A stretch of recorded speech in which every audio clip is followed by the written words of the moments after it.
Do you like wrestling? Do you ever watch wrestling? No. Nope. And The Rock said, whoa, whoa, whoa, whoa, whoa, whoa.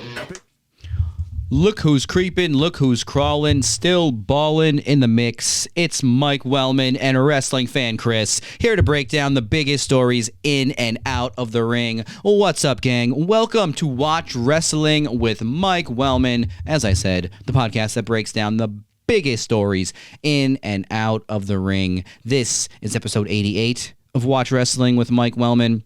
We are here to break down AEW Full Gear and that chaotic ending to the show. Darby Allin causing literal car crashes, and Moxley and crew romper stomping their way into some poor valet vehicle that just happened to be standing by. A lot to get to on Full Gear. And also the return of the wise man, Paul Heyman. We'll talk about his outfit. We'll talk about who he brought out. CM Punk has joined the Bloodline. Although he didn't put the one up, he put up the go to sleep. So always has to be the contrarian here, Mr. Punk. So we'll talk about that. It's a pretty big move. CM Punk joining the OG Bloodline team for War Games.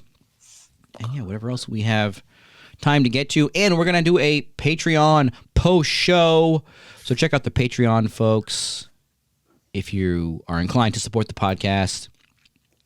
On this edition of the post show, we are going to discuss whether or not AEW should be IDing independent wrestling talent like the way WWE is now scouting independent wrestlers while they're still on the independents instead of just signing them to NXT. So should AEW engage in the same practice? Should they let WWE sign away all the talented independent wrestlers before AEW has a chance to? I want to talk about that. So, like I said, joining me, as always, the voice of the people, the notorious wrestling fan Kris. Welcome to the show, Kris. Hello. Good to be here, as always. Did you bring the Windex like I told you to? When? For what? Did you bring the Windex? We'll talk about that later. Do you have it? Don't tell Excalibur. That's a bottle of Windex, Nigel. No. Yeah, so we got a lot to get to on Full Gear. I thought this was a great show. Oh, folks, I spent my Saturday evening watching AEW Full Gear, and I was also tweeting.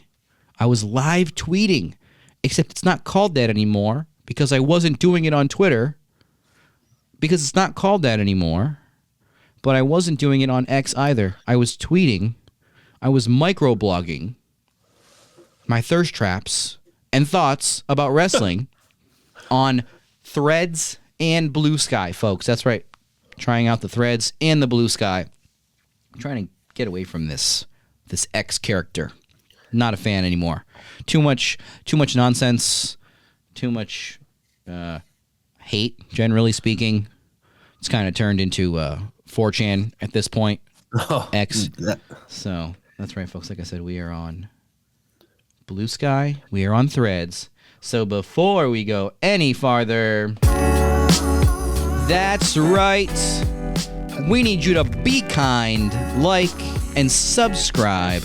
Watch Wrestling with Mike Wellman. You already know where to find this podcast because you already found this podcast, whether it was on Apple Podcasts, Spotify, SoundCloud, wherever you find your podcasts, Google Podcasts, Stitcher used to be a thing, and find us on social media, folks, at Watch Wrestling Pod on Facebook, at Watch Wrestling Pod on YouTube, and Watch Wrestling Podcast on Instagram, Threads, not Blue Sky yet. I am Mike Wellman on Blue Sky. MikeWellman.bsky.social. I got so many socials. I need more music.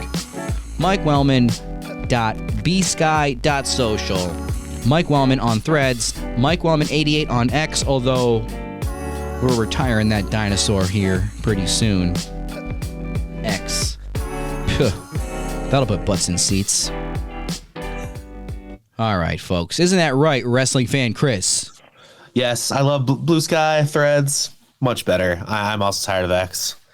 I'm thinking so far I'm going to be posting my thoughts on wrestling for now on Blue Sky. I'm still checking Threads. I'm still trying to follow as many people as I can on Threads, and the podcast does have a Threads account. The podcast doesn't have a Blue Sky as of yet. To me, Blue Sky seems more like a people kind of thing.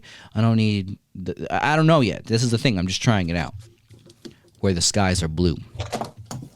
So, that's right, folks. I was sharing my thoughts on Full Gear on Threads mostly, and Blue Sky. So let's get to this main event. Let's start with the main event of AEW Full Gear. Jon Moxley, leader of the Death Riders, the plain white tees, taking over AEW, these toughies in their pickup truck, which, after what Darby Allin did, they're going to have to get a new pickup truck. So this match was exactly how I thought it was going to go. Moxley just beating Orange Cassidy. Orange Cassidy came out of the gate. The babyface shine took place in the beginning of the match. 3 Superman punches right out of the gate. I'm thinking, as these are going down, I'm like, yes, let's do this. Screw this whole angle. Let's go. 3 Superman punches, new world champ. No, didn't happen like that.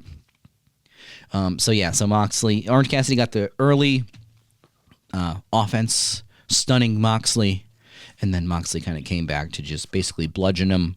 Of course, I'm watching this one in my living room. This is the time of night that my 5-year-old daughter decides to kind of come out of her room, wander the living room, trying to explain to her that, like, you know, it's fake.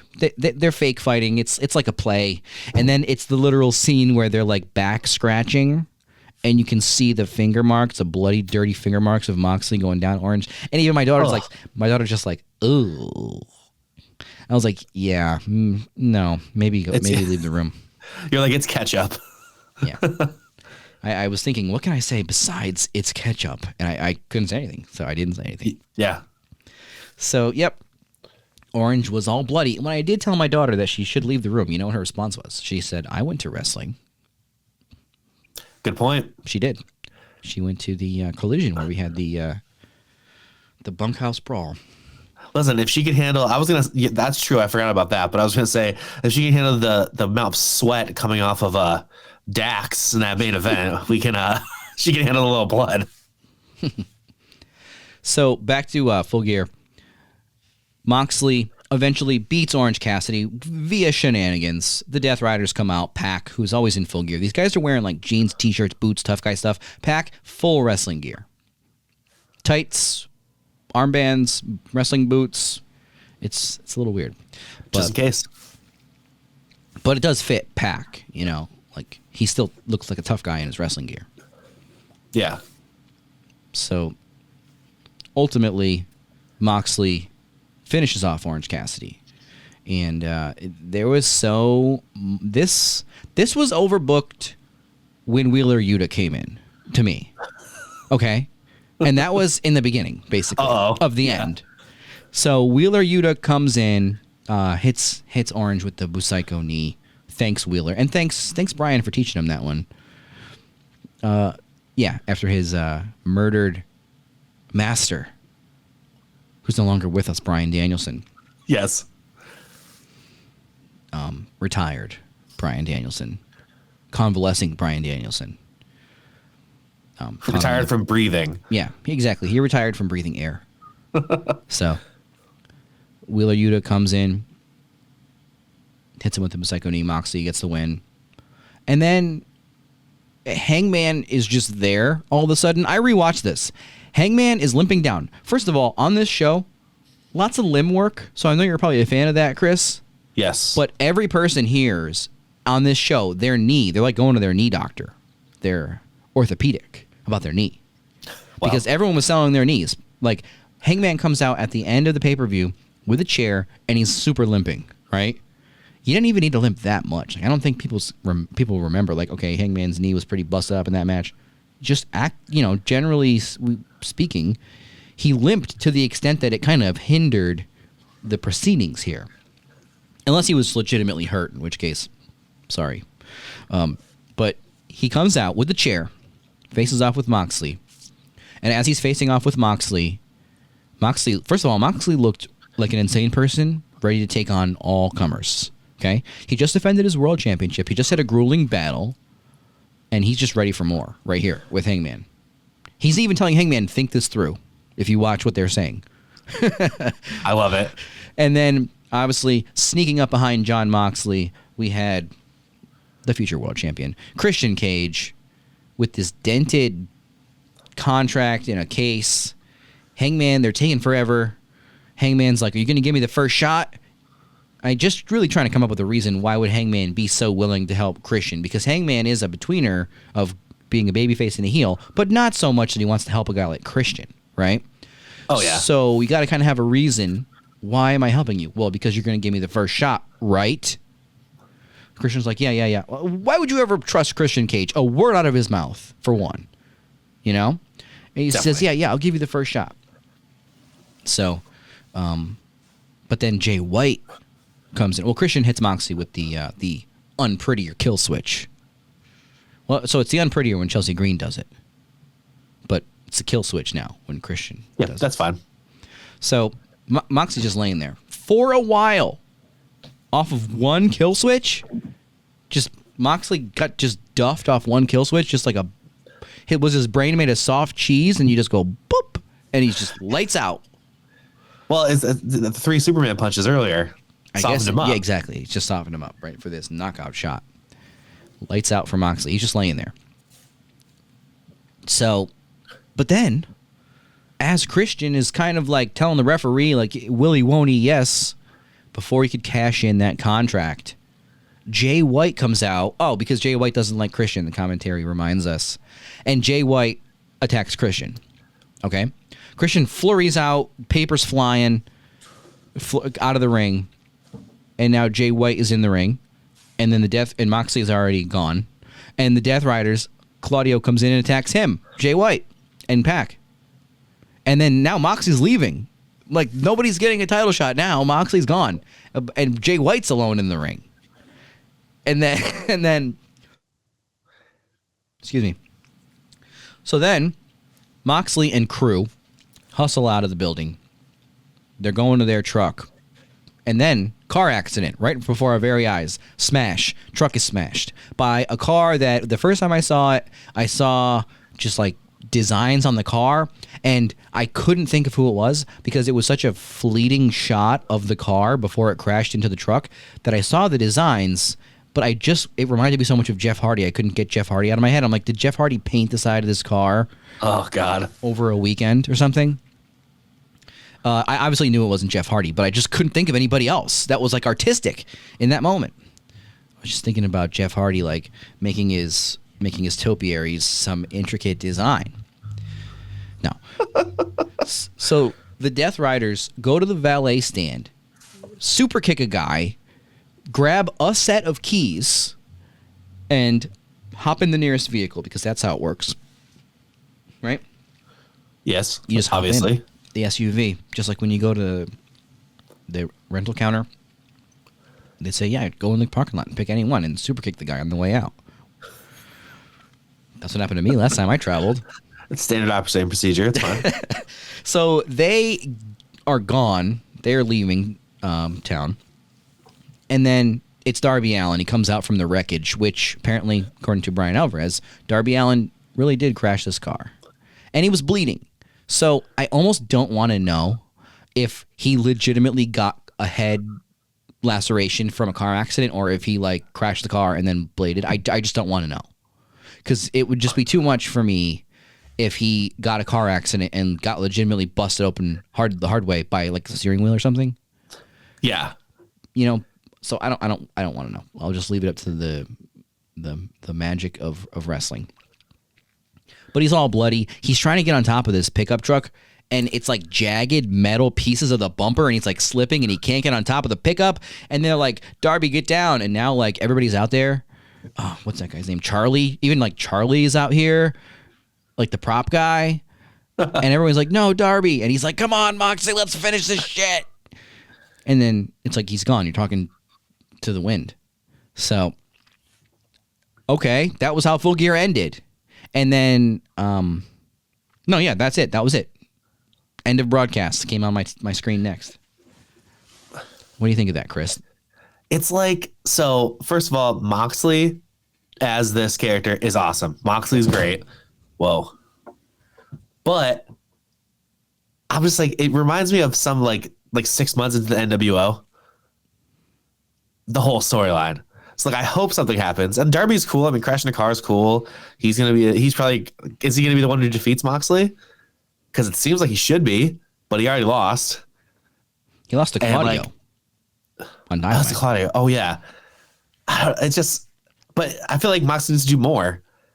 And if they're going to have Allen do that, like you can't crash into a car and be this much of a badass like Darby Allin is, and then lose to Moxley. I mean, I guess you can, but I don't know. Like that's all I can think of. NWO 1990, like 8 November, like or like the summer of '98 NWO. That's what I'm getting from this. I don't like it. I don't like the comparison because Moxley's so good at this role. But I don't know. The story is just kind of dragging. The story kind of like doesn't hook me. That's it. I mean, that's all I can say. I wish it was more. Yeah.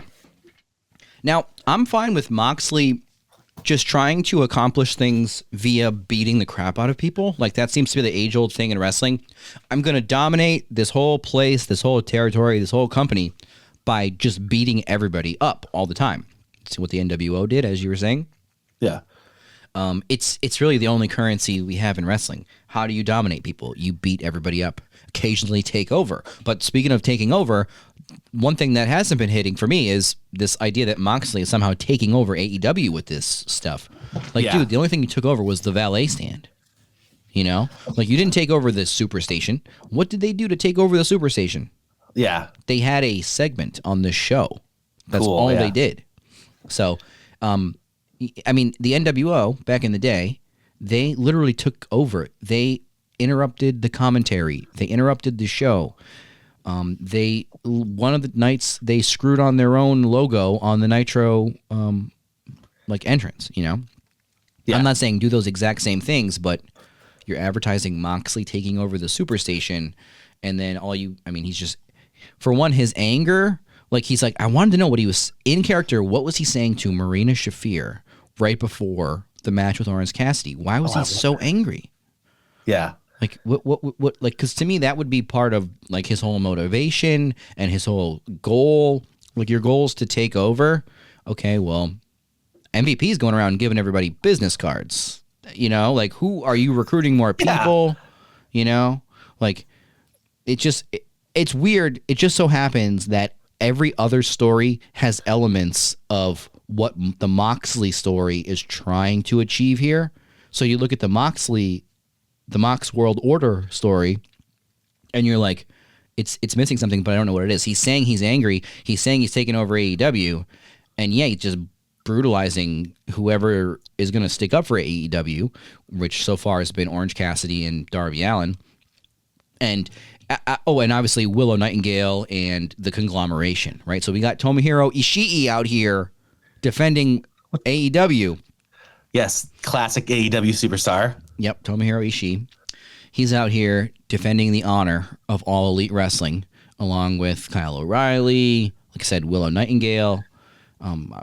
Poor Chuck Taylor. He's can't wrestle because they murdered him. I mean, they are taking people out for sure. And this did kind of show us that there's more challengers for Moxley, but how is Jay White a challenger for Jon Moxley? Because he came to the ring to beat up Christian, and then Claudio beat him up pretty much just because he was in the ring. Yeah. You know? Well, he's just a guy who's going to get beat up. He's part of AEW. And he was kind of shouting at Pac afterwards, so I get that, right? It's like set up a feud with Pac and Jay White. Jay White can be kind of part of... There just doesn't seem like a cohesive... resistance. It seems like just like whoever's here this week, you know, is going to defend AEW against Moxley, and maybe that's what they're going for. Maybe we should let this play out and see what happens. It could be, and I don't want to. You're right. Maybe I should let it play out, but I also think that, man, you got to take people out, and they have to be taken out. Though, like I think Darby Allin should have been gone for a little while longer. I know Moxley didn't take him out, but if you're going to take someone out and beat them up and that's how you're going to like reign supreme, they have to be gone. Like Chuck Taylor, gone. That's good. Well, he was some of these guys be gone. Yeah. It's just, And I know Darby Allin's going to come out. They're trying to make him like a superstar, which he probably will be, but he should be gone longer. So it makes more. It means more when you get beat up because everyone gets beat up every week. Yeah, I think this crew here, the Death Riders, they need more impactful like opponents, but it's hard for me to say like who's more impactful. Obviously, Orange Cassidy and Darby Allin are two of the top baby faces in AEW, but it just seems like a program on the show that's trying to be more. As a heel champion, this is great. Moxley is like really. I'm like watching this match, and I'm like, this guy legitimately seems like an old school tough guy. And I don't just mean how he like acts. Like he actually comes off like an old school tough guy in a movie. He did curb stomp Orange during the match on the steps. He just seems like he will do anything. He's that brutal, and the anger and the like, this like brooding, like viciousness that he has. It's good. It's just you're kind of alluding to something else, and I feel like they've maybe even changed course a little bit with what this larger thing might be. Maybe it's just Moxley just going to come out here and beat people up. Yeah, which is fine, but he needs to beat up everybody too. I know the key to the conglomeration, but it needs to be like other heels have to get beat up. Maybe where's Jericho? Beat his ass too. Yeah. Get like people like that to get beat up and not come back for a little while.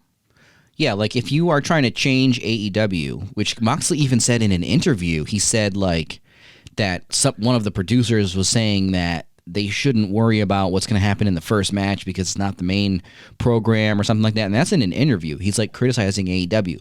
So what it kind of seems to me like is that maybe AEW is making changes, right? Like maybe it's even Moxley contributing backstage. Maybe Moxley is like doing what Punk tried to do in the past, which was say like, no, don't do this over here, do that over there, enough of this crap over here. Like, I remember one time CM Punk told Marco Stunt to stand up in the ring during a segment. It's like maybe there's just little things that Moxley's like, no, we're not doing that anymore. And that's fine, but it's kind of weird that on screen you're just, like I said, beating people up, and they're like, like you said, do we really think Darby's going to be the one to beat Moxley? He could. Yeah, he could, but now that's not soon, He did try to kill him at Full Gear. Good point. With a car. And he was seemingly willing to die in the process because that car crash was not a slow-moving car crash. No. But yeah, so we'll see what happens with Moxley. I'm dying for a little bit more explanation. I mean, they've explained a significant amount, and I'm still missing something, So we'll see where that one goes. But I want to talk about this Bobby Lashley match. Bobby Lashley picked up Swerve and threw him as many times as he damn well wanted in this match. So this was another dominant performance here, this time by Lashley. He destroyed Swerve, just picked him up, threw him around. Swerve tried to fight back. And coming into this, Swerve was such a great, like a gangster. That's really the only way I can put it. Yeah. Is that MVP, and these guys are coming out here wearing like suits and trying to act like businessmen, and they're in the Hurt Business, and they're the Hurt Syndicate. And Swerve is just like, he's like taking them out and then standing there so they know it was him and then running away. Like he doesn't just like take him out and like mystery who took him out. It's like Swerve's like, no, I'm going to take you out. You're going to see me and then I'm going to run away, because really that's all you can do to a guy like Bobby Lashley. You got to take him out, fucking run away. Yes. But in this match, obviously Swerve didn't run away. He did hit a perfect Swerve stomp though on this. He ran up the stairs and Prince Nana was like cheering him on. It was like one of the best moments in this match. He ran up the steps and I watched it back. Lashley did, how like guys get out of the way of it? They get like off the table at the last second when something's about to happen. Yes. Lashley moved himself perfectly up onto the table. Like he went from like leaning up against the table to just like shoom, he's laying on the table. And professional. Swerve hits a Swerve stomp, or it was like a double stomp, and then Lashley, the table breaks perfectly. And make sure you give us a like, folks. This table broke perfectly. It was like just an incredible move. in this one. But yeah, Lashley, dominant performance by Lashley. Getting the win over Swerve. Do you think that it kind of makes the former like dominant world champion Swerve look worse, or do you think it just makes Bobby Lashley look awesome? Well, I think it's tough either way because I consider Swerve to be like a former and future champion. So I don't think they should be having him lose too many matches. But at the same time, if you bring in a guy like Bobby Lashley and he doesn't dominate, you're kind of losing him. So you got to, I mean, when it comes to Lashley is like one of the biggest, strongest physical specimens that has ever been in the wrestling business. Probably top 3, right? Oh, yeah. Just huge and supremely skilled. Like, he's not lacking in any skill, right? Yep. And he's got a pretty decent amount of endurance for a guy his size. Again, which there are so few of, historically, you know? Oh, my God. Did you just swerve stomp somebody through a table? It was the perfect table stomp, yes. Wow. That was great.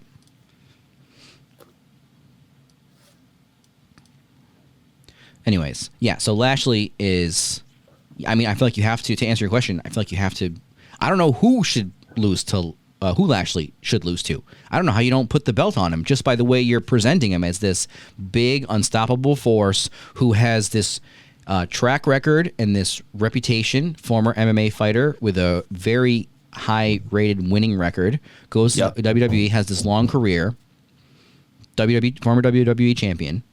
And now he's in AEW, just throwing fools around left and by God right. Yes, I mean, if all Swerve has to do now is just win a couple of matches and be dominant, he's fine. Yeah, Lashley looks great though. So I mean, Hangman beat Swerve in the cage match. Now Lashley beats Swerve.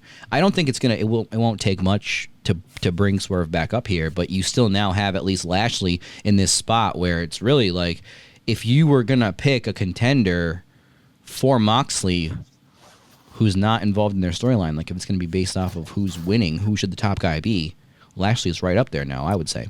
Absolutely. Which is fine. Hey. But they're so like, aren't they so separate though? I feel like the Hurt Syndicate and Mox World are so, they're like living in different worlds. They don't cross paths. So. Yeah. And I think that, you know, if this thing's really going to get bigger, they kind of need to. Yes, I agree. You know, maybe that's not the first. Maybe there's some twists and turns, you know, like the Bloodline story has, which we'll get to. But, you know, I don't think it should just be set up 3 baby faces. Okay, Orange tried, he fails. Darby is going to try, he's going to fail. Somebody's going to come back and hear that battle cry.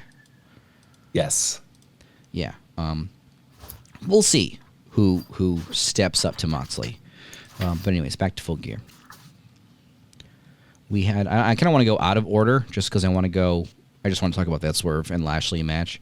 It wasn't a super long match, but it was a lot of physicality, as JR would say. By God. I think he was out there for that one. I could be wrong. So, I think it was. The match of the night, folks. It was a close one. There was a lot of great matches. A few in particular were very good. Very great. But in my opinion, the single best match of the night at Full Gear 2024 was Will Ospreay versus Kyle Fletcher. This match was incredible. I liked both of their gear. I liked Will Ospreay coming out with like the weird bird skull, but it's a Punisher gear. Oh, yeah. Yeah. Because he's here to take out Kyle Fletcher. And then Kyle Fletcher comes out with his Randy Orton pay-per-view gear, which was great. He's even doing Randy Orton poses now. Like, he knows he looks like Randy Orton at this point. Nothing wrong with that. So, this was just an incredible match, top to bottom, start to finish, great. A lot of, this pile driver jumping. Oh. It was like a jumping pile driver onto the steps. I'm going to watch it here. It's incredible. I think the computer. Oh, where is it? I think the volume's turned down. But yeah, jumps off the steps, off of the apron, onto the steps. Will Ospreay's head onto the steps. I can't believe they pulled that off. I was like nervous watching it. I'm like, they're not doing this. And then it was executed pretty well. Looked horrible, but like hurtful in a good way. But I don't think he actually got hurt, which is incredible. I mean, it's possible he didn't get hurt. What a great job. I mean, it's possible that every one of these hard-hitting moves is just as concussive and painful as it looks. And that's a good point. It could be. So many great spots in this match. There was the Sky Twister press to the outside, and then there was the brain buster on the top corner. That I didn't think this was going to be the end of the match, and then he hits Ospreay's head just directly on that corner turnbuckle, and I remember thinking, he's dead. How can you do any other moves? He's dead. And then it actually was, and then Kyle Fletcher just lays on top of him, and I'm like, I guess this is the end. Yes, it was great, incredible match. I don't want to like take anything away from this match, but everybody's like, oh, match of the year, folks. Will Ospreay, or the best Will Ospreay match in AEW, right? Will Ospreay versus Kenny Omega, 1 from Tokyo Dome, obviously not this year, and then obviously also Will Ospreay versus Kenny Omega 2 from Forbidden Door, but Ospreay versus Danielson took place this year, folks. Yes. So this was an incredible match of the night, match of the month, definitely a match of the year contender, and it was great. It's just a different kind of match than those other ones, a little bit anyway, just because like the story between these two. But all in all, incredible match for sure. But other matches Will Ospreay has had are just, to me, slightly better. But it says a lot about Kyle Fletcher that he's 25 years old, that he's already having these matches where we're talking about him in the same kind of category now as like Omega and Ospreay, right? Absolutely. And how about a clean win for him? That's amazing. That's awesome. That's great for him. Yeah. Nothing wrong for Ospreay taking a loss like that, especially after that brain buster and stuff. So absolutely great. And we had Don Callis in the building on commentary on this one. Don Callis in the beginning of the match says, "You could fuel up the jet. We're going back to Winnipeg early." Of course we are, Don. Oh man, Don Callis is amazing. As like this, like they even interviewed him. Like they did a little backstage spot when they were announcing the Continental Classic participants. And spoiler, Kyle Fletcher is one of them, and Don Callis is right there. He reminded me of like all those '80s. Manager, valet guys who would just be like Bobby Heenan, whoever, just like amping up the guy, like just adding to it. You've got this great wrestler, and then you've got this great like mouthpiece in Don Callis. Yeah, so lots of people say that managers are best for people who can't talk, which is fine. I do agree with that, but managers are the best when they just add something to the person who's already a great talker, great worker.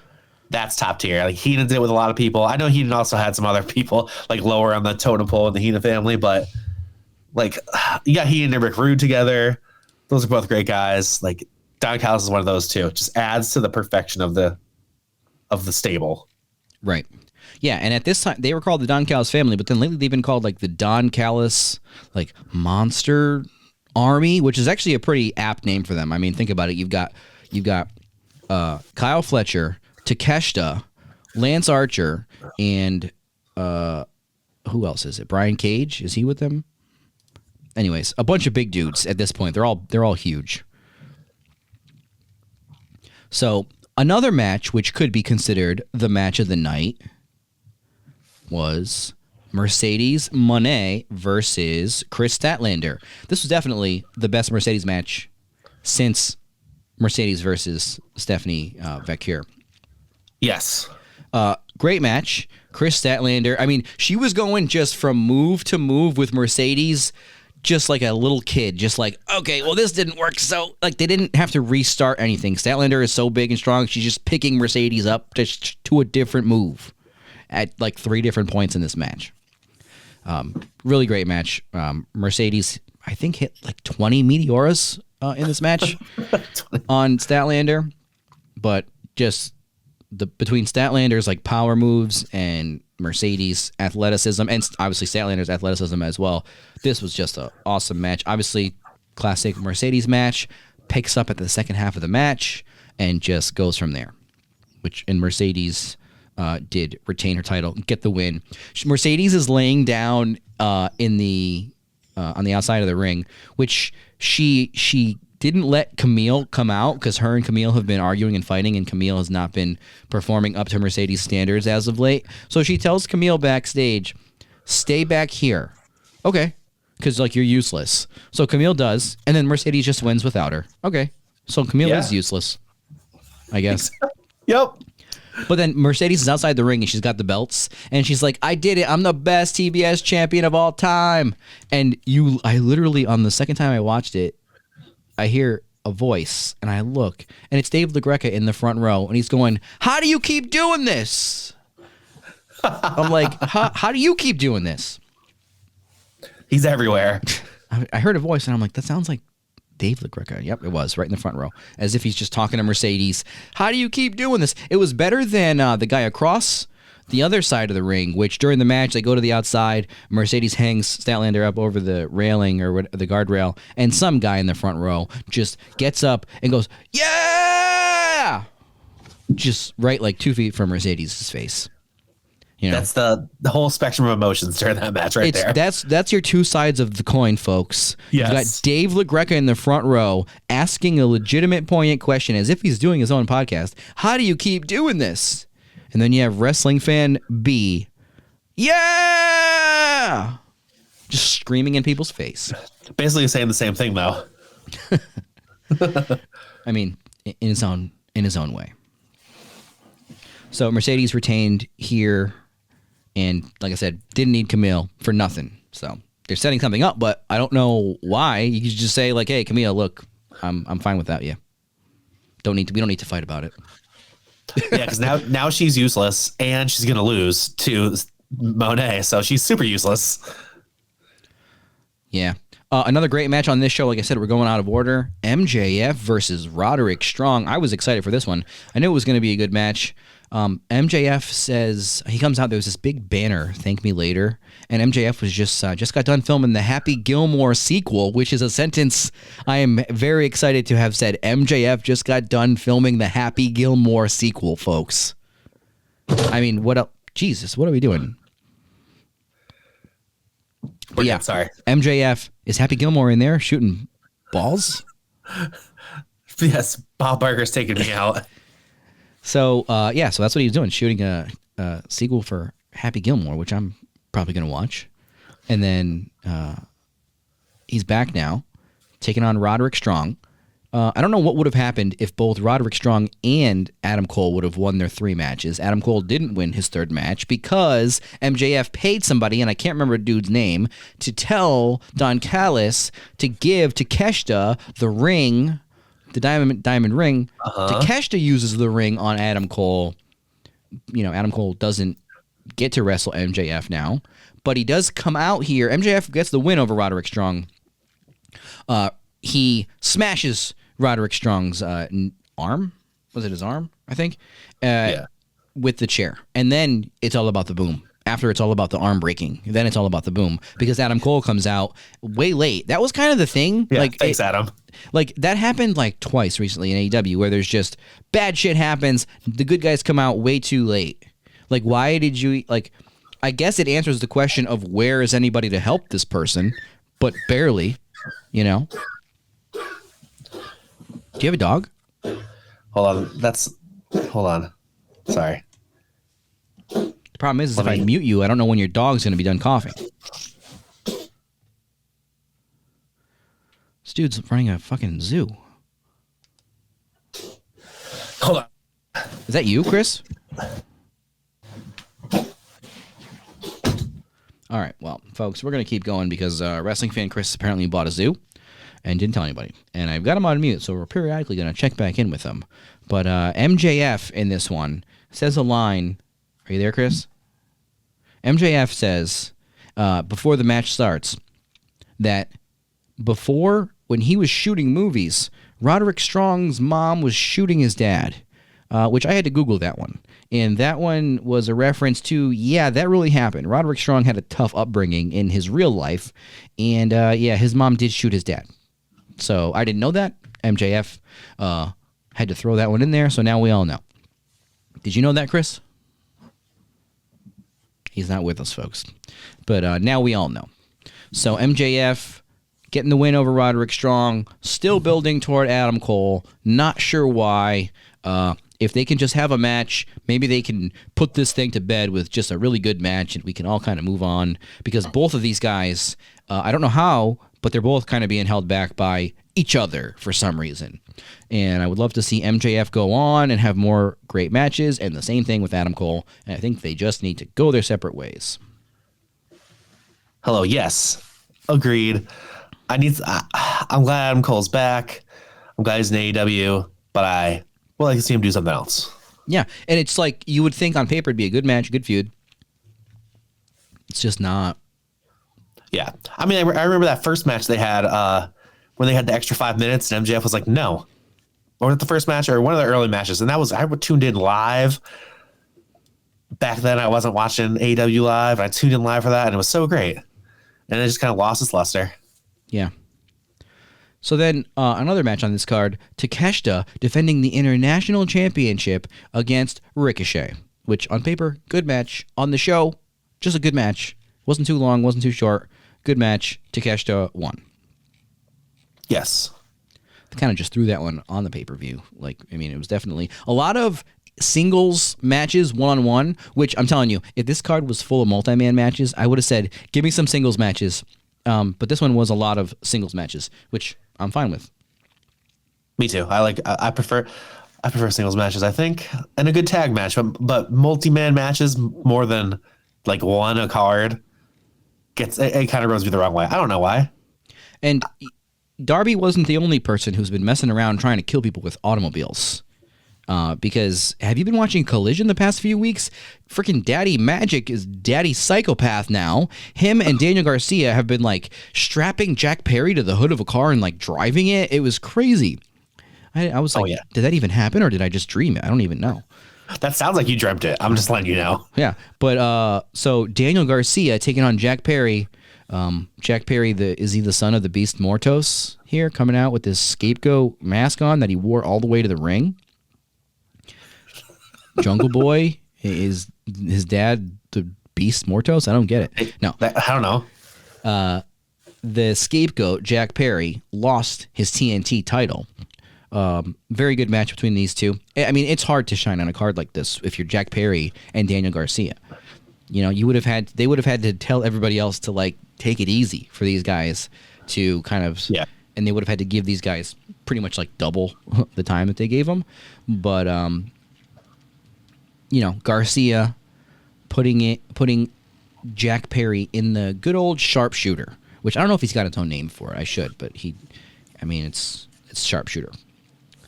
Yeah, no, it's fine. I mean, like you said, though, I think they're both pretty good, and it was a fine match. Doesn't have to be the match. Not every match you have has to be the match of the year. It's okay. And it was a really good intro vignette of Daniel Garcia hanging out in the streets. His mom calls him, and she's telling him that she knows he's a good person, and that it was this really motivational kid from the streets promo that I'm telling you, I say this all the time. We watched Daniel Garcia fucking beat Bryan Danielson unconscious live in Worcester. Daniel Garcia should have been in this spot 2 years ago, basically. Where it's the shine is getting put on him, the attention, his skills. I mean, he's pretty much, all around. I always thought he was really ahead for someone his age, when he first got into AEW, trying to set up these complicated stories and everything like that, and when he gets on the mic and stuff. And I think that he's just had more time to grow over the past few years, and now he's right there where he's getting these videos about him, and they're putting a lot of time and resources into him, which I think is great. And I think WWE, I saw a story that WWE, Triple H sees him as a talented person as well. Yeah, I mean, he definitely has the I hate saying it factor, but he has something about him where he looks like a superstar. He has aura. It's as the kids say, he has aura. Whereas I like Jack Perry, I do, and I think he does good work as a heel, but he does not have aura.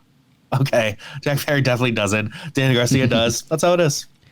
I mean, Jack Perry, he kind of turned that corner. I feel where he just had a reason to be angry and downtrodden, and I like Jack Perry. I think he's a great wrestler. I think that his character kind of just needed something. And this whole, like, I love the fact that he was able to parlay this, like, feud with CM Punk where, realistically, I don't think he did anything wrong or egregious. And he kind of got the shit into the stick on that one.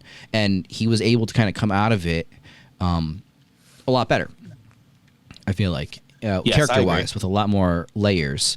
And what is weird now, just about Jack Perry, is that the storyline is kind of, Moxley's taking over, and the Elite, who were just on all of the TV shows, right, for months, they're just gone. So the Elite, which Jack Perry was a part of, they're just gone. Okay, well, we still have Jack Perry here. He was like part of the Elite. Did you guys just give up on him too? Like, that piece of the puzzle where the Young Bucks went home, but they didn't say, like, hey, Jack Perry, keep being a sarcastic dick, or, come home, don't go, fuck this place, we don't care anymore. Like, there's no component. He's just kind of out here by himself now. And I think that'll kind of turn when he can still be this character. And I think when he deals with that, if that ever happens, people will start to like him. He'll be like this badass character who's cool now. And we had a Private Party retaining the AEW tag team titles in a 4-way match against the Kings of the Black Throne, the youngest men alive, the Outrunners, and a team that might not be long for this wrestling business, the Acclaimed. Yeah, I'm waiting for them to break up. So Max Caster comes out and he says, everybody loves the best wrestler alive, and just throws the mic at Bowens before the match. Then they did try some new age outlaw hijinks during the match. They tried to pin each other to win. Yes, I love that. And we got to bookmark this one right here. There was more than one head scratching referee where the Acclaimed, Max Caster tries to pin Bowens in the match, and the ref starts counting, and Excalibur has to kind of say, well, we don't know what would happen if he counted to 3. Like, yeah, Excalibur, you better talk this one up. Yeah. So I don't remember that referee's name. I apologize. But, the Excalibur continues to talk about this group as a referee corps, as if there's any cohesion or consistency among them. The referee corps in AEW sucks. Like, they're not good. So there was this moment in the match where the ref is counting. Okay. Then on the pre-show, Deonna Purrazzo is in a match, and Taya is on the outside. She just, clear as day, interferes in the match. Referee sees it. He's looking right at her. He's hanging outside the ring. She gets ejected. Taya does. Yeah. And the ref didn't even really move his body that much, so it wasn't like he had to turn around to say, did you just hit her? She's looking like she just got hit, and you look like you just hit somebody, but I didn't exactly see it. No, he just goes, you're out of here. Like, how about a disqualification? Yeah. Like, so there was that. There was the Bowens pin, and what else did the referees do on this show? I can't remember. There was something else. I can't remember.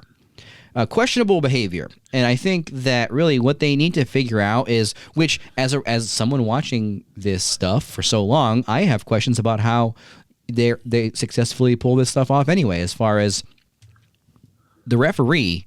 I think, it just needs to work one way or another. Whatever strategy you employ to get these referees on the same page as the rest of the show here, it just needs to work. So whether the referees know every single finish, the referee, I think the refs should know when they're counting and it's not supposed to be the finish, which thus means they should know when obviously they probably do. And there's been these moments of confusion so many times in AEW, like, was this the finish? Was this not the finish? Etc.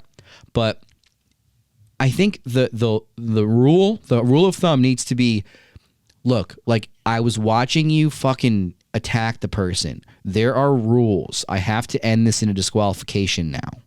Get better at hiding, and the refs need to get better at pretending not to see shit. Yes. Because the commentary team has so much janitorial mop-up work to do when these refs, well, it's between God and fucking Paul Turner if he saw that or not. It's like, what? Excalibur, you are doing all of this, just mopping up after these people. So that's my thoughts on the. I think like it's official now. There was so much at Full Gear of just well, fuck rules, fuck consistency, fuck logic, and fuck the human eye. It's nothing means anything. You know, like you can't have any expectation if the referee sees something, or like, oh, the other thing they do is they don't start counting countouts. And I can't remember what match this happened in, but the ref was like, no, like that's enough. I'm gonna start counting now. And they had already, I think it was in the, I could be wrong. Was it the Swerve match? But the ref was clearly like, no, get in or I'm gonna start counting. Like, what do you mean? You should be up to like 7 by now. Like I don't mind that kind of stuff when like the heel champion or even the challenge title match and the ref's kind of like, let's have this be clean. It's for a belt. But like other than that, no.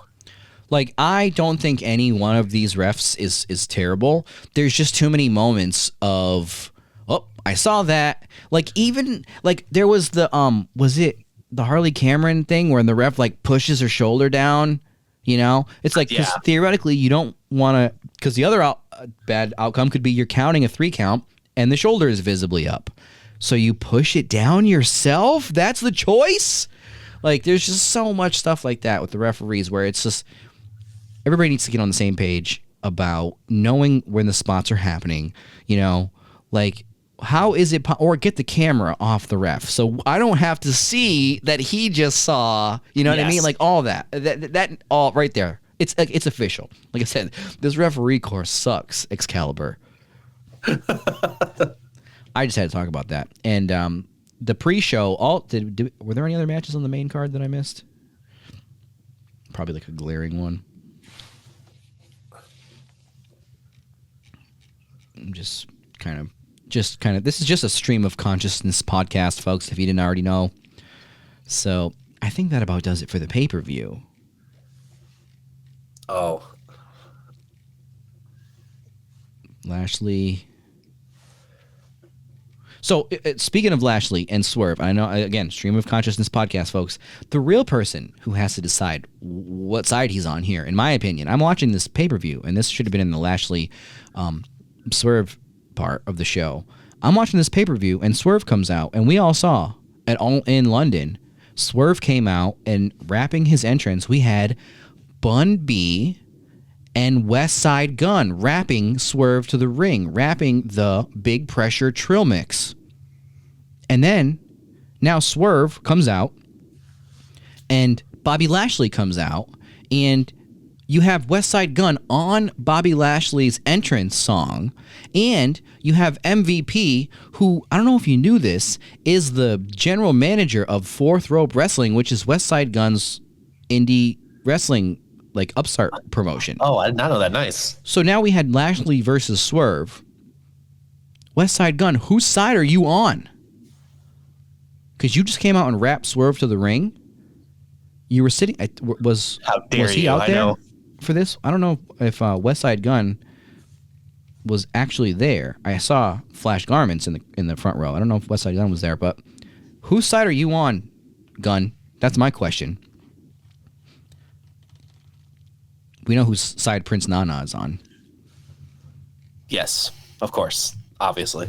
Another person, my daughter finally saw the person whose dance I do in the car all the time. She saw Nana coming out, doing the dance, and she said, "Daddy, is this the dance you try to do?" And I said, "Try." I said, "Yes, this is the dance." And she just, rather have her see Prince Nana dancing than, Moxley's bloody fingernails going into Orange Cassidy's back. His gross dirt nails, yeah. Oh, God. Romper stomper nails on John Moxley. Oh, and we had Hangman versus Jay White. Did we talk about that? I don't think we did because we just talked about the main event. Yeah, no. But Hangman and Jay White, good match. The whole story here was like Hangman, the whole story is about Hangman, but Jay White is better than Hangman. Jay White beats Hangman. Jay White says that Hangman is hiding behind all the brutality, burning people's houses down, hitting them with chairs, getting a hypodermic needle put in his mouth, all this stuff. And Jay White, I I believe Jay White won. Am I wrong? I think you did, yeah. Yeah. So Hangman Page is supposed to come out here and silence Jay White, and no, he did not do that. Jay White won. Sorry, I'm kind of blazing through this one because we got to get to the most important match of the night, the pre-show match.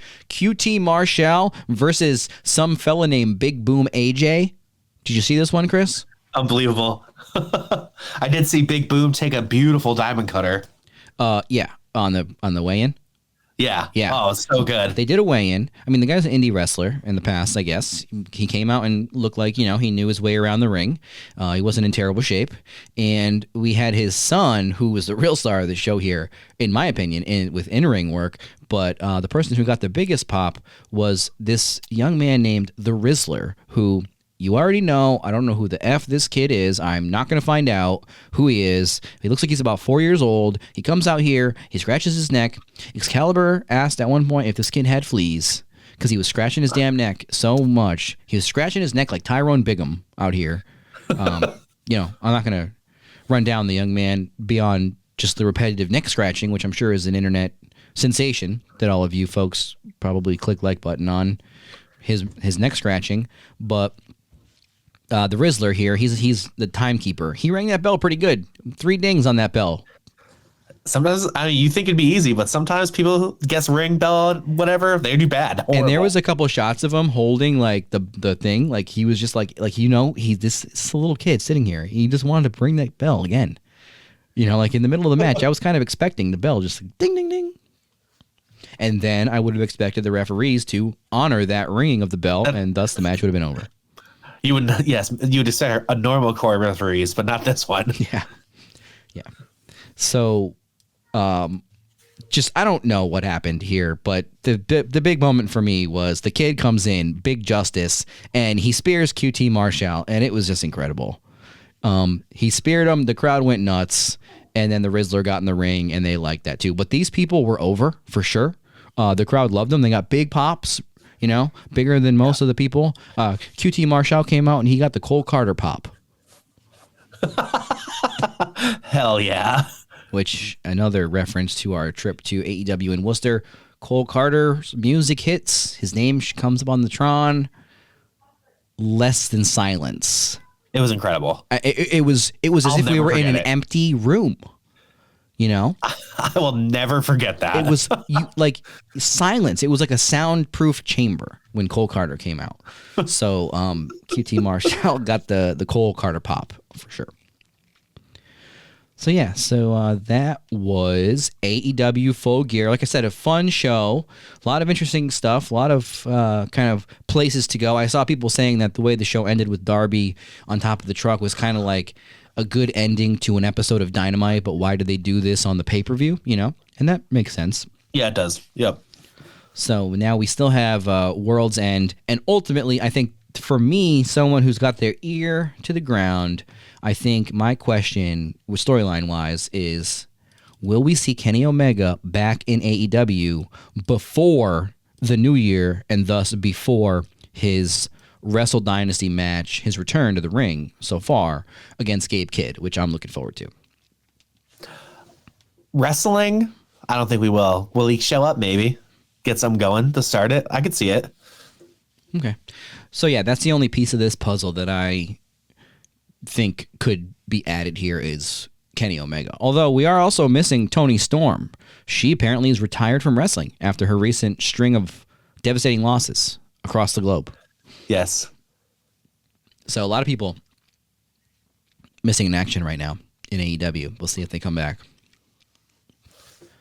So before we get to the Bloodline saga over in WWE, we got to talk about this Continental Classic.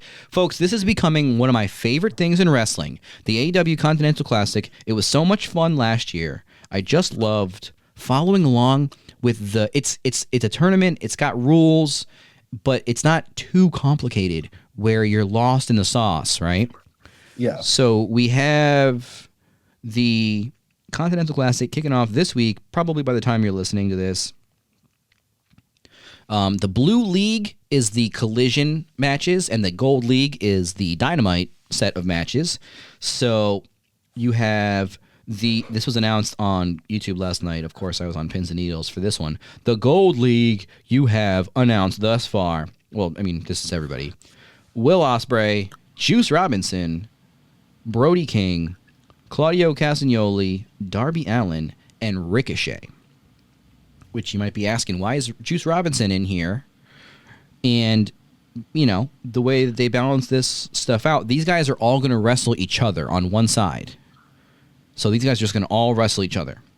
And then on the Blue League, the Collision side, you have the Rainmaker, Kazuchika Okada, Kyle Fletcher, Daniel Garcia, the Beast Mortos, Mark Briscoe, and Shelton Benjamin.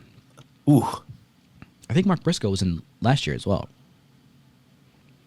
But this is going to be an insane tournament. Again, these guys are all going to wrestle each other over the next month. So I'm going to be following along. I love the whole, like, when you get to the end and it's like, if this guy beats this guy, then this guy loses. Like, it's just, I love the whole thing. Like I said, it's not too complicated. It's just enough to keep me involved, keep my attention span, and the dynamics of it as well, right? You got, like, Mark Briscoe, Juice Robinson, Claudio, Ricochet, what's going to happen, who's going to beat who. Like I already told the folks at AEW on TV, I believe on Threads, I said the Beast Mortos versus Brody King in the finals would really be for the sickos, Tony. Do it, Tony. Beast Mortos, Brody King finals. So yeah, I just really want to talk about the Continental Classic. Looking forward to it. I'm excited for it. Yeah, that's all I got for that. Sorry. I was just thinking about how awesome all those participants are, and I also do enjoy a tournament. Wrestling has had tournaments for years. Tournaments have been so important to wrestling, and especially a round robin tournament. They're just fun. It gives meaning to matches that wouldn't necessarily have meaning. So it's like, oh, this is why these guys are wrestling. It's in the tournament, and I always love that. Yeah. And, like, you know, someone's obviously going to be the clear-cut winners on each side. And just looking at the two sides, if I had to just guess a finals, I would just guess Ospreay versus Okada in the finals. But you never know. Like I said, the sickos want Beast Mortos versus Brody King. The sickos already told me. Listen, sorry, sickos. I want Ospreay Okada. Kyle Fletcher is in there as well, so he might be, you know. I'm so looking forward to whenever we get Okada versus Kyle Fletcher in this one. Yeah, that's good too. Yeah, and it makes it's a good tournament and great participants. Sheldon Benjamin against anyone is gonna be great. Exactly, it's gonna be so great. Yeah. So a lot of AEW stuff, folks, but you know they got a lot of stuff going on.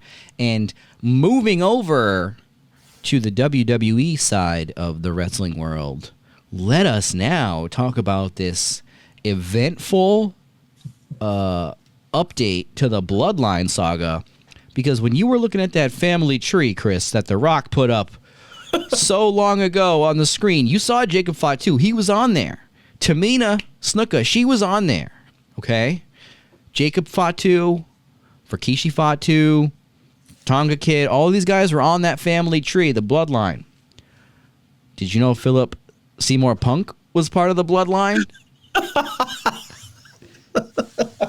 I didn't see that on the family tree. We didn't squint hard enough on that tree. Man.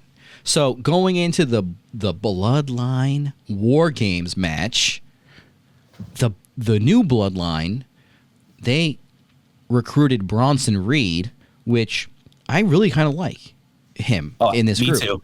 I love it. Like I feel like he could stick around a little bit, you know? He just kind of fits in there. He's throwing up the one. Everybody threw up the goddamn one. Every single person. Fucking Bronson Reed, Tonga Loa, Paul Heyman, both sides of this match. Everybody put up the damn one. And one fucking guy is over here going like this. Like, just do it. Just put up the one. It's not going to kill you. It's not going to ruin your cool dude reputation. I mean, he isn't part of the Bloodline, though. So, I mean, maybe he's just having respect, you know? It just, yeah, you're right. But it's crazy how every other person, 9 people, are part of the Bloodline now, but CM Punk is one too many. I actually think that he is trying to be cool and contrarian, and it's not because of that. But let's just pretend like he's not actually part of the Bloodline, and he's having respect. But yeah, CM Punk, the OG Bloodline, they were short a man. They were ready to go 4-on-5. Solo Sikoa was telling them, you better surrender. So this Solo stuff, Solo and Roman, it's still very good. Like I still like the dynamic of Solo has power. Roman is back, but he's not back in power. And it's like, how is he going to get there? How can he? Solo knows he has the upper hand at the moment. He knows he has the secret weapon here, Jacob Fatu, and all of this. We don't know when we're going to get Roman versus Solo, but we know we're getting this Bloodline match. There's been more. Roman has been less of the tyrant now with his cousins. He's being nicer to his Usos, like Sammy, and his other cousins. If you saw that picture of them when they were all younger, the cousins, all four of them with Sammy photoshopped in there, young Rami. But so Roman's been less of a tyrant, like I said. Jey Uso's already told Roman, he said, don't do that to me again. And Jimmy Uso is even doing his own thing sometimes. Yeah. So he knows. I mean, Roman's basically this authority thing he has. It's kind of, this is like a new stage of it where it's more of a team effort. And we'll see if this injection of a straight edge. Do you think the Samoans are straight edge? I don't think so. I don't think so. No, Punk's the only one here. This is I don't want to bring up the Usos in their driving history, but that might show it. I shouldn't have. So Punk has joined the team reluctantly, unbeknownst to Roman and anybody, because the person who recruited him was the wise man, also returning on SmackDown last week, Paul Heyman. This was great. Paul Heyman just starts talking. Like, to me, I felt, right when he started talking, I felt like I've been waiting months to hear Paul Heyman's voice. He was gone, and it's like he gets powerbombed. Everybody gets written off TV every now and then. He's gone. When's he coming back? And it's as if he was never gone. It's just, ladies and gentlemen, and he's just Paul Heyman's back, folks. And he's great. It was great to hear Paul Heyman, and the crowd loved it too. I'm sure we'll talk more in the coming weeks, but just quickly, what do you think is going to happen in this match? Do you think it's going to be like, are we like leading to like a Punk Roman kind of like animosity? Is that going to cause him to lose? I just don't know. Is Heyman like, Heyman's not going to turn on the Bloodline ever, right? I have no idea. Well, we have to talk about Heyman if we're going to get to that point. So Punk comes out and he's taping up his wrists. Apparently he thought it was a tape fist match, like the Rock and Roll Express or something. But he comes out, teams up. We got before I answer your question, Chris, we got a spear and a go to sleep at the same time in the ring. It's true. Yep. So now they're on a team, right? So what's going to happen in the match? I think what matters in this whole thing is what Paul Heyman was wearing on SmackDown. Am I the only person that saw him dressed like Brother Love here? What the heck? Paul Heyman, okay, a man who is known for his distinct attire. For instance, there's an action figure coming out of Paul Heyman in the ECW trench coat. It's an iconic look that he had. He brought it back for nostalgia at the ECW One Night Stand shows. He's now known for the suit that he has, right? As the wise man. Yep. And he's been wearing the same suit, essentially, combination. Not like same exact suit, but he wears like the blue suit mostly. Yeah, yep. These days. He comes out because his role, Paul Heyman is not the type of character, or has not been, where he comes out as one version of himself one night. No, he is Paulie Dangerously, or the Advocate, or the Wise Man. He's not going back and forth. These are like eras for him, right? Yeah, yep. And the outfits that he wears has kind of been part of that. And now he comes out here wearing something completely different and obvious. And we're supposed to just pretend we didn't see it? Was I supposed to go to sleep and not see what Paul Heyman was wearing with the red? He's wearing a suit jacket with a red t-shirt underneath and a red handkerchief. It's the same outfit Solo was wearing, that he's been wearing. Why are you dressing just like Solo, Paul Heyman? Oh, no. You're dressing exactly like Solo, and we see it, and you want us to see it. It's not hidden. Why is Paul Heyman dressing like Solo Sikoa? That is the question. Good question. Could it be a literal red herring? Could he be just trying to throw people off and just trying to dress like Solo just so you don't know where his allegiances lie? But I thought that was rather obvious. Before you even see CM Punk, you see Paul Heyman in a red T-shirt. Give me a break. That is weird. Nice, very good. So it adds another layer to this, but it's not necessarily the most nuanced layer to me. I think what they're doing is they're trying to make you think that Paul Heyman is secretly working for Solo, but he's not. He's just not. Because if he is, it's way too obvious. Like, oh, this was the secret tell that he's working for Solo. He dressed identical to him, and we didn't notice. No, we noticed. And Paul Heyman always does things on purpose, so... Right.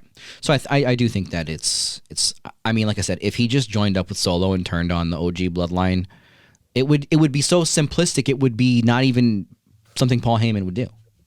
You know? Yes, correct. Yep. Like, you're just gonna wear that outfit out here with Roman. Like, I don't. What are you trying to? Why would you do that? So another player. I love it. So yeah. So what's gonna happen in the match? Well, I think that. What are we building toward? Another question I have before I answer that question. Are we now trying to build to something with Roman and Punk? Or is Punk literally just a cool fifth guy here that we need to have on the team? That's I mean, I think they're going to build to a Punk Roman match eventually. That might not be right now. Because I saw clips I didn't remember. But I mean, Punk's like doing a favor for Paul Heyman from like 5 months ago when he said, "Take me with you." Remember that segment? So like, who knows how long it might be, but this is going to set something up eventually, probably after WrestleMania, because I'm sure there's way more important things going on bloodline-wise through WrestleMania, but eventually it'll happen, which is cool with me. Yeah. So, because the reason why is because you're saying, like, after Mania, so something small happens, Punk and Roman, but it's not the match-determining thing in the match, right? Yeah, yeah. So there's some, whether it's dissension, they're not just going to all of a sudden be best buds, you know? Yes. So what's going to happen? I think that another person who is just hovering around the periphery of this whole thing is Seth Rollins, because now you have Seth Rollins, who the whole bloodline wanted him on the team. He said he could never work with Roman. He could never help Roman. He could never do anything that could put Roman in a position of power. But he said he would go into War Games with Jey Uso, because he did, and all this stuff. So he doesn't have a problem with the team. It's just he still hates Roman Reigns. And who just came out to help Roman Reigns? CM Punk. So I think that, I mean, and last year at Survivor Series, Rollins was in the match. We had Punk returning. He came out at the end of the show. And then we had that famous scene, which wasn't even on the show, by the way. It was like just people's phones of Rollins cursing out Punk being held back. Michael Cole's out there. Yeah. Steve Michael Cole. Please. Come on. Thanks, Mike. No, I did a lot of good work. Actually, was it Corey Graves? That was like, not here. You know, but so I guess in the match, if I had to predict, what I would say is that they have a little bit of interaction. Maybe they are obviously not on the same page, and one of them maybe Punk tries to take control. Maybe he tries to ban certain people from the building. Maybe he says Ryan Nemeth can't watch this match. Maybe he tries to be, a tyrant himself, and then that doesn't work for this new, more democratic bloodline team. But I do think there's going to be some friction. Can they coexist, Roman and Punk? But I almost think Seth Rollins either comes out, or afterwards Seth Rollins is just like, hey, you helped Roman. I don't like you now. Yeah, that's probably what's going to happen, yeah. So I ultimately think we're still working toward CM Punk versus Seth Rollins. Yeah, that's happening too. You're right. But we're going off in too many directions here, just like the Bloodline story is going off in too many directions.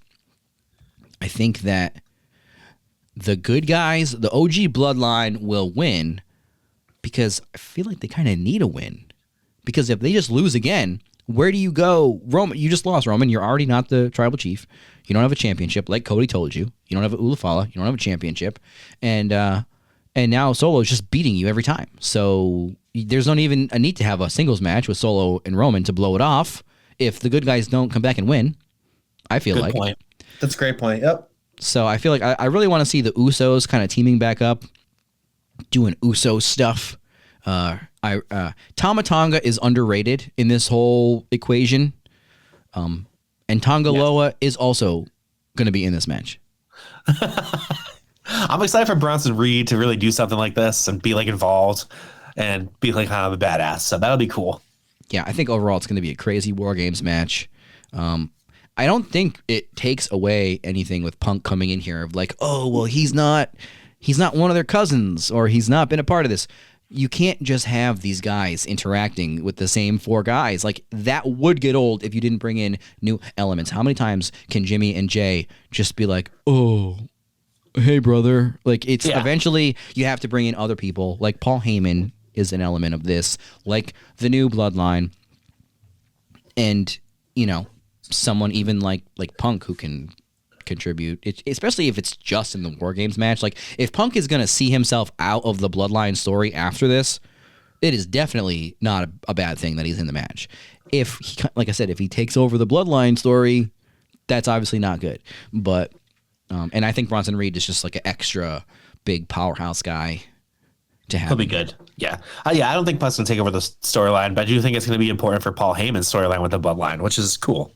Yeah, because the original Paul Heyman guy. That's right, I'm a Paul Heyman guy. You know who else was a Paul Heyman guy? We can't talk about it. That's right. They had to go with the Paul Heyman guy, so, you know, Cesaro is on the other show, and I don't know what Curtis Axel is up to these days. But, you know, those old classic Paul Heyman guys. The Big Show was a Paul Heyman guy. Where's Ryback? Oh, God, that was... Blocked that one out for sure. I knew there was somebody that I just blocked out of the whole thing, and it was Ryback. Did you see that clip of Punk talking? It's like I stopped using X, so I don't know what's viral or what's not anymore. But because for a while I would just see a clip and you would see the same exact clip. So yeah, on X. But there was this clip of Punk and he's doing an interview and he's talking about how he hated Ryback. And he's like, yeah, I was in this match with Ryback and he's supposed to throw me on a table and he like just dumps me on the cement and he misses the table. And then like I think there was also a clip of Ryback talking about it and saying it's like, whatever, like I hit the table. And it's like it just shows Ryback and he just throws Punk and Punk like just barely touches the table and he just lands on the cement. Great. And just to hear Punk talk about it, it's like, you know, he's not wrong when he describes Ryback constantly hurting him because there's just all these clips of it happening. Ryback's a goofball. That's fine. We agree. Yeah. So I just had to talk about that. But yeah, so we'll see where the Bloodline story goes. The War Games match is this weekend, folks. And then after that, we have Saturday night's main event coming up. That's a new show that's never happened before. Yeah, what a weird concept. I like it though. Yeah. Do you think Shane McMahon will come back and do you think they'll do Matt Hardy boxing Evander Holyfield? Because that happened. Did you block that out? Yes, Matt I blocked that out. Hardy boxing Evander Holyfield. That's insane. I can't believe I don't remember that. Matt Hardy had an illustrious career. Still going. But yeah, so Saturday night's main event, that's where we're going to get Cody because, you know, the Universal Champion, the star of this whole show here, is not defending at Survivor Series, and I don't know when the last time he defended his championship was. Yeah, good point. But we're getting Cody versus Kevin Owens. Another story this story is kind of being overshadowed by the Bloodline story, don't you think? Yeah, yes, and Kevin Owens is doing great work. And dare I say, I know it's not going to happen, but I kind of wish Kevin Owens would win. Well, he's proving that he's worthy of that, but it's just not going to happen. You know? Yeah, I know. Yeah, it's never going to happen. Like Cody has had trouble getting like, you know, a feud going here because he's kind of tethered to this Bloodline thing tangentially, you know, as far as it's kind of pegged at WrestleMania. He's probably wrestling either Roman or The Rock, right? So yes. So it's not that he's in a holding pattern, but it's just how many big matches can you build to outside of that? And he's had guys like, AJ Styles, and he beat Gunther. We wanted to just put that belt in that safe and move on after that. Yep. Having two world champions have to face each other. So but Kevin Owens is really making this like, he's like putting the work in to make this like a meaningful feud with a lot of like emotion, and I like all the little camera tricks and stuff with like, he's just beating up Randy Orton, and it's just like outside of buildings, and he's filming shit from his phone, like he's like a true like psychotic guy, just like ranting into his phone in his car. Yes. Especially in the car. That was he's just absolutely like unhinged KO. And the gray hair and like the disheveled look really kind of adds to it, I think,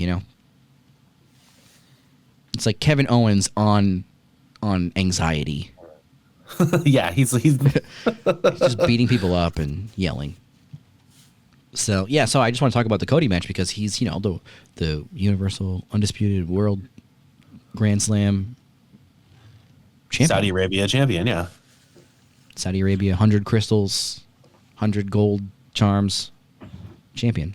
Beautiful, most beautiful title in the world. I do know that belt, all of those emeralds were Australian emeralds, though, for sure. Which are expensive. That's what they said. They said the emeralds were Australian emeralds.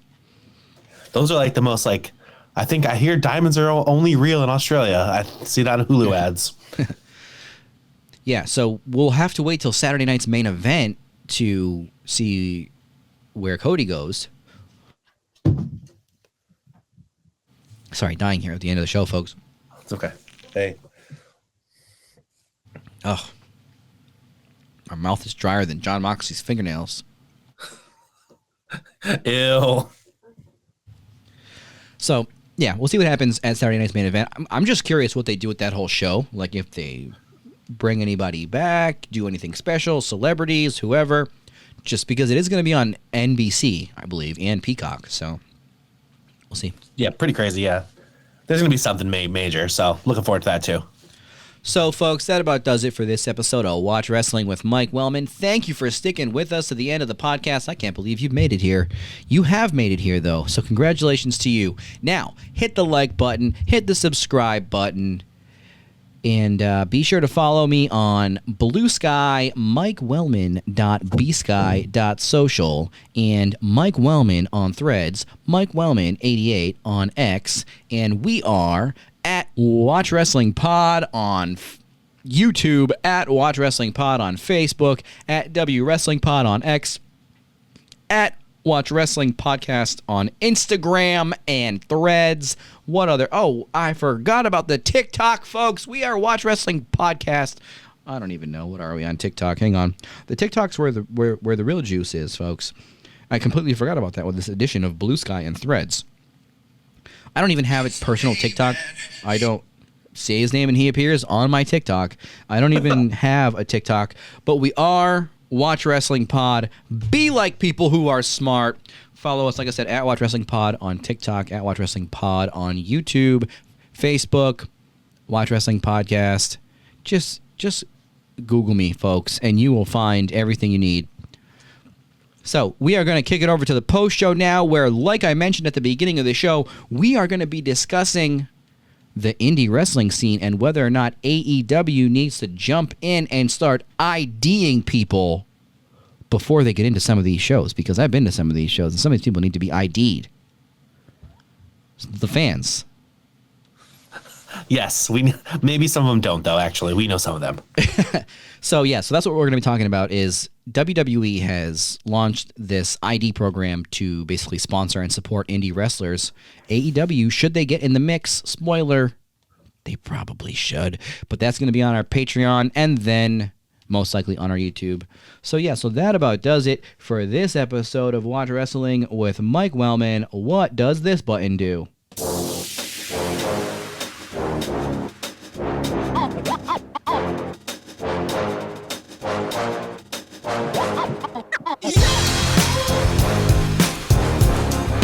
What's a baby face? He may need attention. Hey, hey.